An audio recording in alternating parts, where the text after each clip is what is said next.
স্বাগতম, আমি বিশ্বজিৎ। চলুন আজ ঘুরে দেখি প্রকৃতির এক নতুন অধ্যায়। একটা গাছ যার ছায়ায় হাজার বছর দাঁড়িয়ে আছে আফ্রিকার ইতিহাস, একে বলে বাওবাব। বাওবাবের এমন বিশালতা যেন প্রকৃতি নিজেই দাঁড়িয়ে আছে আপন রূপে।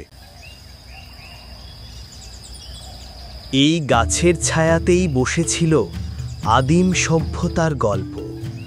প্রতিটি পাতা যেন ইতিহাসের পৃষ্ঠা। অ্যাডানসনিয়া মালভেসি পরিবারের এই গাছ শুধু নামেই নয়, গুণেও অনন্য। প্রচণ্ড খরায় যখন নদী শুকিয়ে যায়, তখন এই গাছ নিজেই হয়ে ওঠে জলাধার।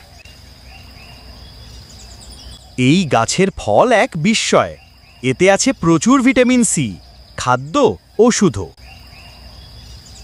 প্রতি সন্ধ্যায় এই গাছের নিচে জমে ওঠে গল্পের আসর, যেন বাওবাব নিজেই শোনে আর বলে। বিশ্বাস করুন বা না করুন, এই গাছের ভেতরেই তৈরি হয়েছে ঘর, দোকান, এমনকি পাঠশালা। বাওবাব শুধু গাছ নয়, অনেক উপজাতির কাছে সে এক দেবতা, এক আশ্রয়।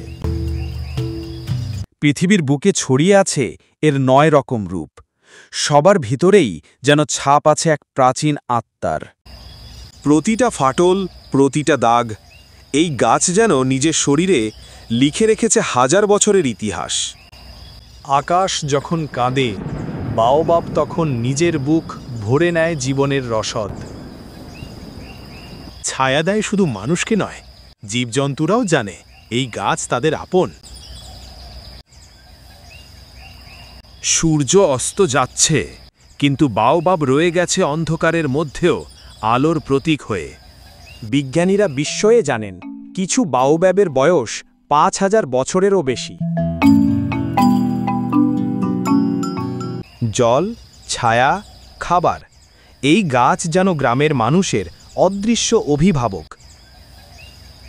বাওবাবের গল্প শুধু আফ্রিকার নয়, এ যেন সারা পৃথিবীর এক অভিন্ন পরিচয়। কিছু বাওবাব আজ আর নেই, প্রকৃতি তার হারানো ইতিহাসে শোক প্রকাশ করছে।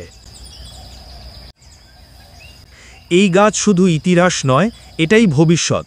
এখনই সময় তাকে রক্ষা করার। বাওবাব শুধু একটি গাছ নয়, এ যেন প্রকৃতির সঙ্গে মানুষের বন্ধনের এক চিরন্তন প্রতীক। চলুন এই গল্পকে আরও ছড়িয়ে দিই। ভিডিও ভালো লাগলে অবশ্যই লাইক, কমেন্ট আর সাবস্ক্রাইব করতে ভুলবেন না। দেখা হবে পরের অভিযানে।